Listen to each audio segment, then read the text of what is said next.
Good morning and Jain student. Welcome to Sunbeam School Sultanpur. Online classes will be starting NCERT class 12 chapter 2 era of one party dominance. In this video we discuss about Congress dominance in the three general election. In previous video we discuss about election first general election. हमने पहले video पे अपने discuss किया था कि जो first general election हुए थे उसमें क्या क्या कॉम्प्लिकेशन आई थी, कितनी प्रॉब्लम्स थी और किन किन प्रॉब्लम्स को इंडियन गवर्नमेंट को फेस करना पड़ा था, इलेक्शन कमीशन को फेस करना पड़ा था.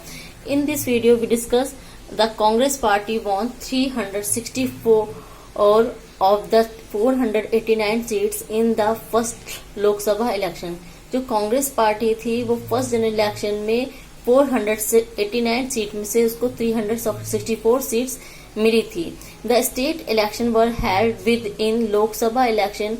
The Congress scored the big victory in this election.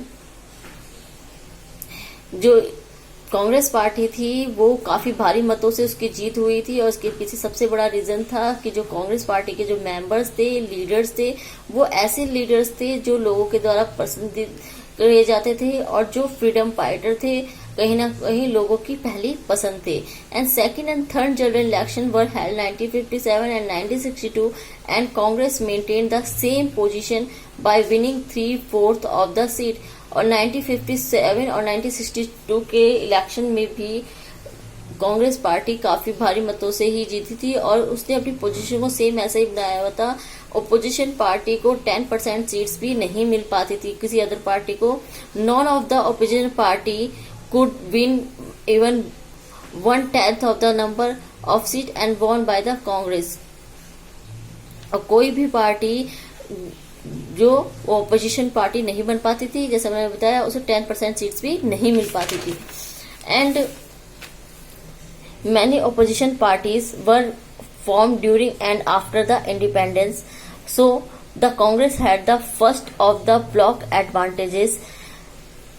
काफी सारी जो पार्टीज अपोजिशन पार्टी थी वो उस टाइम में बनी थी, या इंडिपेंडेंस से पहले या इंडिपेंडेंट के बाद. इस रीजन से भी कांग्रेस पार्टी को उसकी एडवांटेज मिल गई थी और जिसके कारण वो लगातार 3 जनरल इलेक्शन में जीतती जा रही थी. Congress had many popular faces, most of them were front of the national independence movement.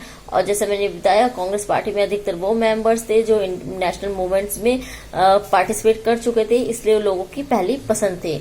Now Congress as a social and ideological coalition. In 1885, Congress emerged as a pressure group. Many newly educated professional and commercial classes joined this. जब 1885 में Congress start हुई थी, बनी थी, तब इसमें जितने भी काफी जो रिच पर्सन थे, जो बड़े बड़े लोग होते थे, वो इसमें थे. काफी एजुकेटेड पर्सन वो इससे ज्वाइन थे. And Congress led many mass movement during the period of independence struggle. This led to its eventual transformation into a dominated political party. लेकिन जब इंडिपेंडेंट के टाइम में काफी सारी जो मूवमेंट्स हुई, इस दौरान कांग्रेस पार्टी एक प्लेटफॉर्म बन गई थी लोगों के. धीरे धीरे इसमें चेंजेस आए और काफी लोग इससे जुड़ने लगे. Congress became as party dominated by the English speaking upper caste, upper middle class and the urban, but the every civil disobedient movement it launch it's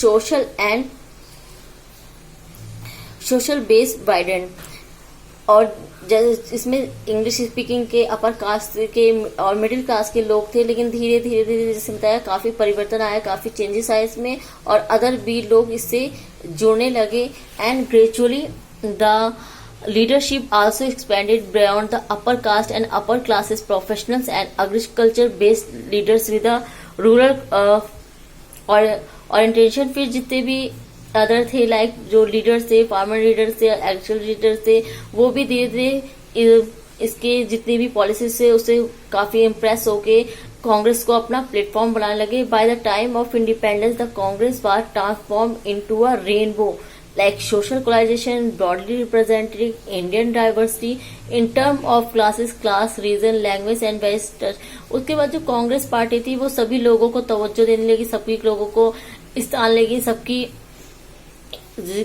सबको अपने एक डिग्निटी सबकी बनाई हुई थी.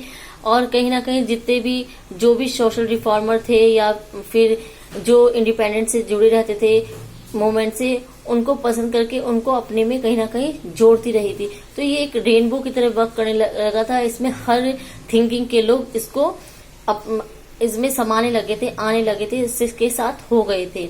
Many of the different group merge their identities within the Congress in the sense the Congress was an ideological coalition. एक जैसे हमने बताया, काफी हर थिंकिंग के लोगों का एक कोलाइजेशन हो गया था, गठबंधन हो गया था। इसमें चाहे जो नरम दल, गर्म दल, बहुत ज्यादा शांत लोग या बहुत ज्यादा रेवोल्यूशन वाले लोग, सब इससे कहीं ना कहीं जुड़ चुके थे। It accommodate the revolutionary and pacifist conservative and racial extremist, moderate, the right, left, and all shades of the center. And the Congress was platform of various group interest and even political parties to take part in the national movement. और जो Congress party थी वो सभी जितनी political party थी जो national movement से जुड़ी थी, सभी का एक प्लेटफॉर्म बन गया था अपने व्यूज को शो करने का। In the pre independence day many organization and parties with their own constitution and organization structure were allowed to exist within the Congress। और कहीं ना कहीं बिफोर इंडिपेंडेंस और इंडिपेंडेंस के बाद भी जितनी भी अदर पार्टी, जैसे अभी मैंने स्टार्टिंग बताया, ना जीतने का रीजन था अदर पार्टीज का, जो अधिकतर अपोजिशनल पार्टी, उसका मेन रीजन ये था ना जीतने का, क्योंकि जो कांग्रेस पार्टी थी उसमें ही जो वर्क अपोजिशन पार्टी का होता था वो उसके खुद के ही मेंबर वो वर्क कर रहे थे। कहीं ना कहीं किसी भी ब्लेम करना या किसी कांग्रेस की किसी पॉलिसी को ना मानना और उस पर एग्री ना होना, जो ये काम ऑपोजिशन पार्टी करती वो कांग्रेस पार्टी के खुद ही मेंबर करते, कहीं ना कहीं छोटे छोटे ग्रुप्स में बढ़ चुके थे, लेकिन वो कांग्रेस के तब भी कांग्रेस के साथ ही थे। तो इसी रीजन से भी कभी भी ऑपोजिशन पार्टी जो थी वो अपना स्थान नहीं बना पाई इन 3 जनरल इलेक्शन पे। Now thank you student, in next video we discuss our last topic. Thank you very much. जय हिंद।